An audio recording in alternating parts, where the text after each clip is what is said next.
guys want to talk about. Let's just kind of hang out. It'll be a nice, intimate panel. So this will be fun. This will be fun. So real quick, I'll just tell you guys a little bit about myself. I've been a voice actor since I was 8 years old. I started because of my dad. My dad was working on a show called Power Rangers, and I was skipping school and watching him work.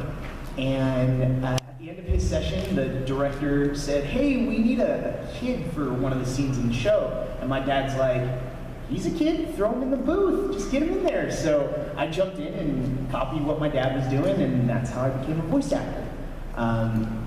When you talk to other voice actors, there's no real way of getting into the industry. Everyone has a different story, so it's always fun to see what other people say. But I just happened to be born into the industry, and the last maybe 4 or 5 years, I've been a lot busier as an actor. Some of the shows that I've worked on recently are Blue Exorcist. I play Rino Kumura. Yeah, it's a great show on Toonami right now. I'm Kirito in Sword Art Online. I'm Maso Mikita in Durarara. And I just saw something online that there might be more Durarara coming, which is really cool. It's confirmed? Yeah. Yes, that's awesome. I hope it comes to the US because that is a fun show. I'm Nagi in Danganronpa. I'm you. I said Kirito in Sword Art Online, that's awesome. Recently, I worked on a show called Pokemon Origins, and I play Red in Pokemon Origins, which is awesome that I'm like the OG Pokemon master. I played Pokemon Red for Game Boy growing up. So when I saw the show and the audition came in, I was like, wait a second, this kind of looks familiar. So I watched it before I auditioned, and I'm like, I know what's gonna happen because it's just like the game. So that was really cool. I never thought I would be able to be part of the Pokemon series because that records in New York. But they were looking for a totally different cast for Origins. So they brought it out to LA, and I was lucky enough to audition and lucky enough to get the part. Yeah, I've had a busy year this year. I know some more announcements will be coming soon of stuff I've been working on, so definitely look out for that stuff. Yeah, I've really been enjoying my time as a voice actor and working in this industry. It's a lot of fun. So might as well open it up to any questions you guys have. Start right away. Anyone have a question? Start it off. If not, I'm going to start asking you guys questions. So, is everyone from Tucson? No. Who's not from Tucson? Where did you guys come from? I'm from Germany. From where? Germany. Germany? Like you came from Germany to the con? Well, my mom lives out here. Oh, okay, your mom lives out here. Cool. Yeah. Very cool. And I love your cosplay. That's awesome. Thanks. Did you make that sword? I made everything I'm wearing, aside from the pants. That's really cool.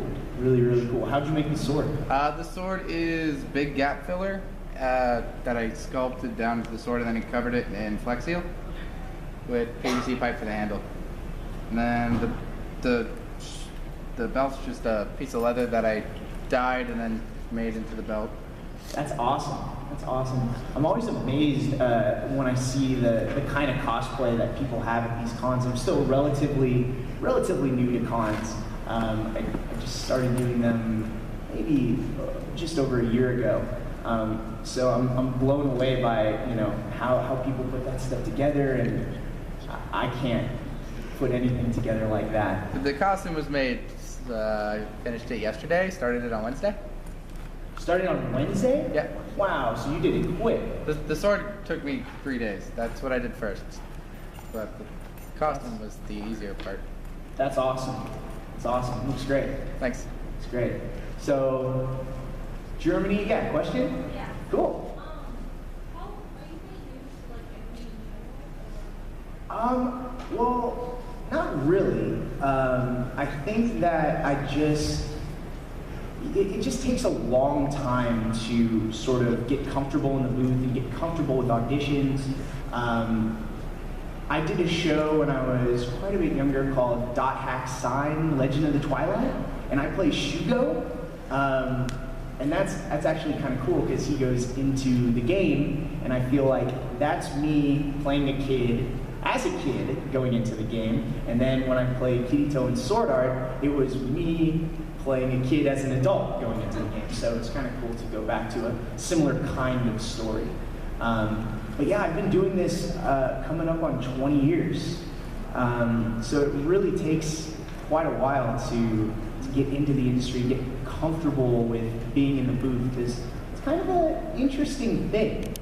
You're in this soundproof room with a window, and there's other people outside looking in, so it's kind of like you're in a fishbowl, and you have headphones on, and you can't hear anything.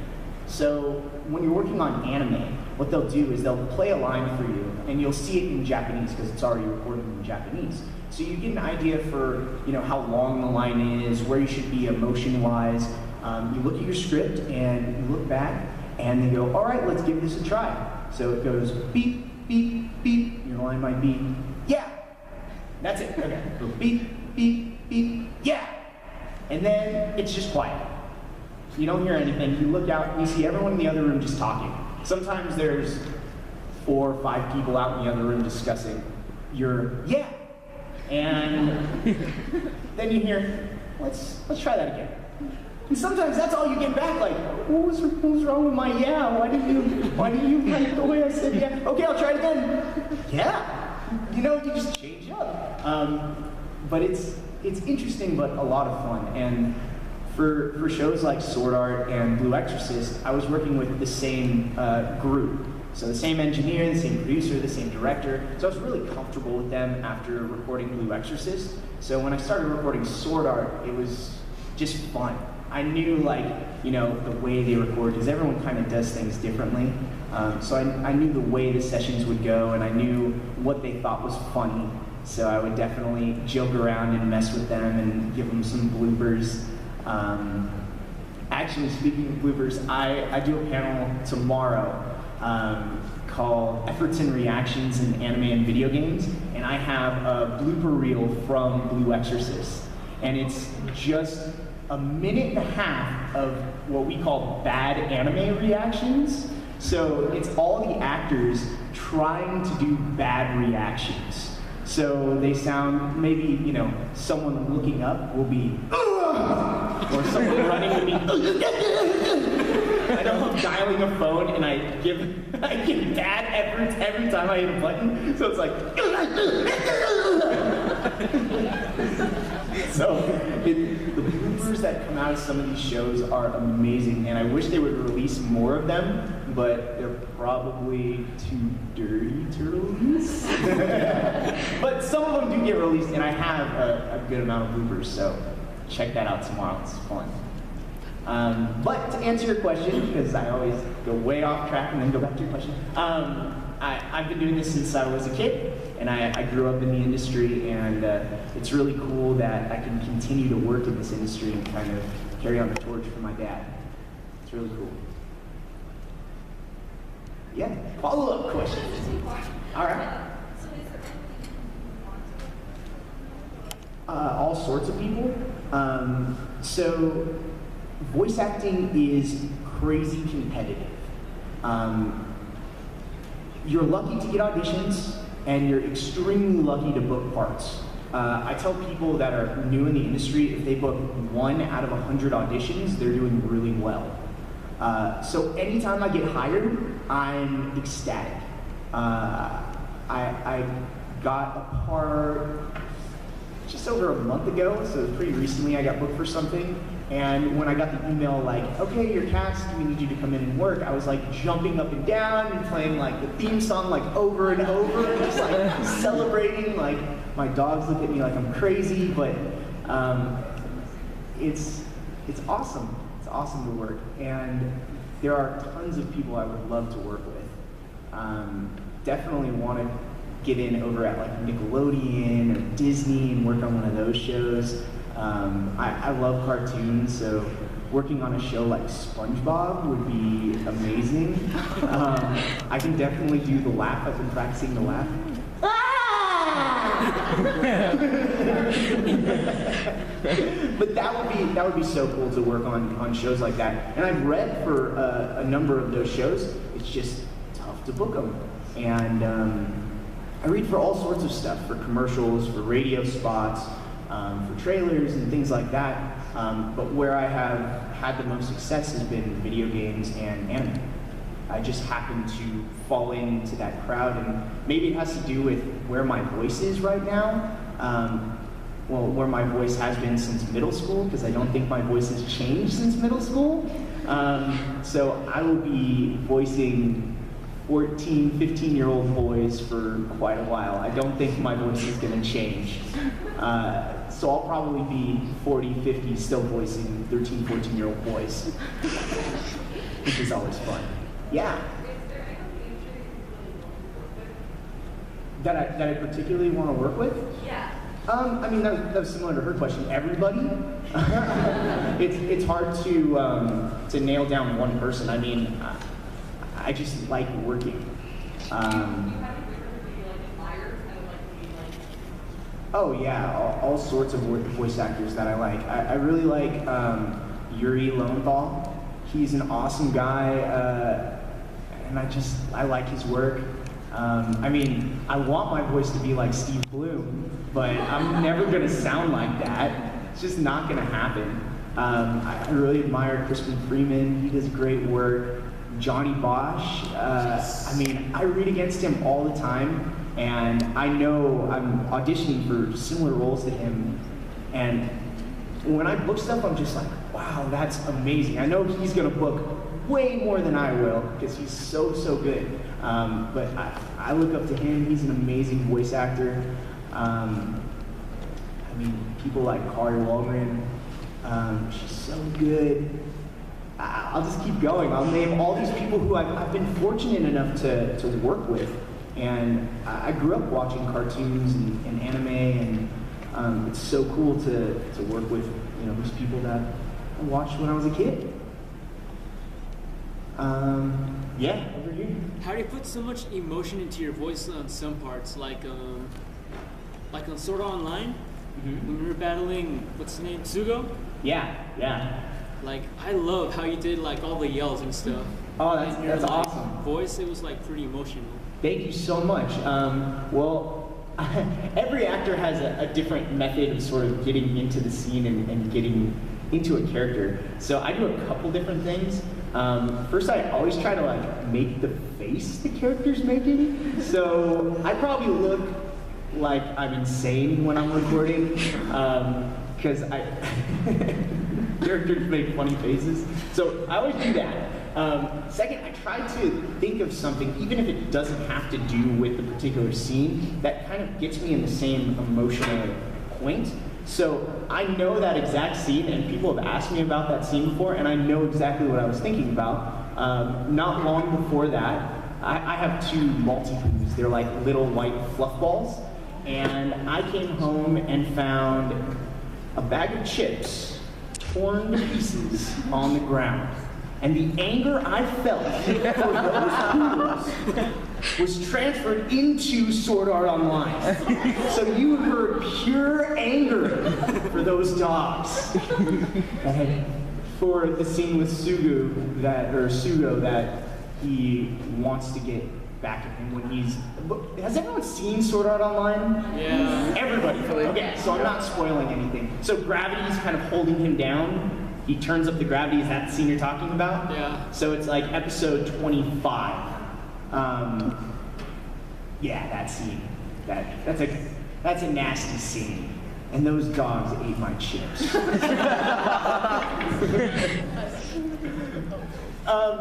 So that's another way I kind of get into that range. With the screams in particular, those were insane. What we would do is record dialogue for the entire session and then save the last 15 minutes of each session just to scream. So I screamed a lot. And I was fortunate enough, the cool thing with these cons is you meet people that you would never have the opportunity to run into. So I met the Japanese director of Sword Art Online. at a convention, and it was right as I was recording. And I asked him, how did the Japanese actor do those screams, and what was it like, getting him to get to that intensity? Because I'd seen the entire show in Japanese before I started, which is awesome to be able to do. So I knew what was coming up. And he said that the Japanese actor screamed so loud and so harshly that he would get nosebleeds. And that was right before I had one of the biggest screams coming up. So it was pretty intimidating, but I knew that we would be able to work through it and just spend a lot of time making those screams right. I think I'm naturally sort of good at screaming because I taught martial arts. So I would scream at kids all day, telling them what to do. So that kind of conditioned my voice. So I'm definitely loud when it comes to screams. They make you stand back a bit, and then they have certain tools like a preamp and certain things that will allow microphones to pick up that loud, that high a decibel of sound.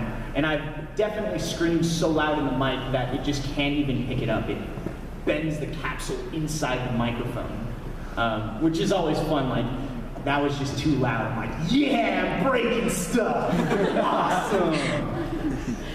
But yeah, screaming is fun, and it's interesting to get into those emotional scenes, especially when like you're on break and you go outside and just like are talking about whatever, and then it's like, all right, time to go back inside and cry about someone possibly getting killed.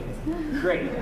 So it's a challenge, but just kind of dive into the show and get yourself into it and make the faces. It just sort of works. So here's what we'll do. We'll work our way back here. So we'll go here first. So, you excited for SAO2? Yeah, so excited. I heard it's coming out like earlier than what they originally said, like July, I think. Does anyone know? June, July? Yeah, I can't wait. I can't wait. I watched the extra edition. Has everyone seen the extra edition? Yes. Yeah, that's such a good way to bridge the two series. But I don't know what's going to happen in the show, and I know nothing about where the story's going to go. Definitely don't know if it's coming to the US, like if we're recording in English or anything like that. I have a feeling it will because of the success of the show in English, but they don't tell us anything because they know we like to talk, and if they tell us a secret, we're probably going to talk about the secret. So I'm excited about it. I can't wait to see what happens, and I'm definitely going to watch it in Japanese because I'm not going to wait for it to come, to the US and let me record. But yeah, I'm really excited. Guns and lightsabers? Yes. Yes. Has anyone read the light novel? No. One person? Okay, so you know what's going to happen. You know about the guns and the lightsabers and cutting stuff like bullets in half. Does he do that? Yeah, he would. He totally would. He has God mode running. Yeah. Yes, right there. Have you ever seen something, like seen an anime or a video game, and you're like, wow, I really wish I could be in the localization? Have you ever felt that like urge to just be in something, even if you knew you didn't have a shot? Yeah, definitely. All the time. I see stuff and I'm like, that would be really cool to work on. But you can't really like get your heart set on something because you get let down more than you get to work. I was doing a panel with Patrick Seitz, and he compared it to going to Disneyland. So you get an audition, and it's like, all right, we're driving to Disneyland. And then you get there, and you turn around. You don't get to go inside. And then you get another audition, it's like, all right, getting close to Disneyland. You get called back, it's like, oh, getting even closer to the door. No, you can't come inside, sorry. Turn around. And then when you get to work, it's like, come on in, ride all the rides, have fun. Get to go to Disneyland. So I like going to Disneyland. And I see a lot of stuff that I would love to work on, but I never like set my heart on it because I would get disappointed and let down. Same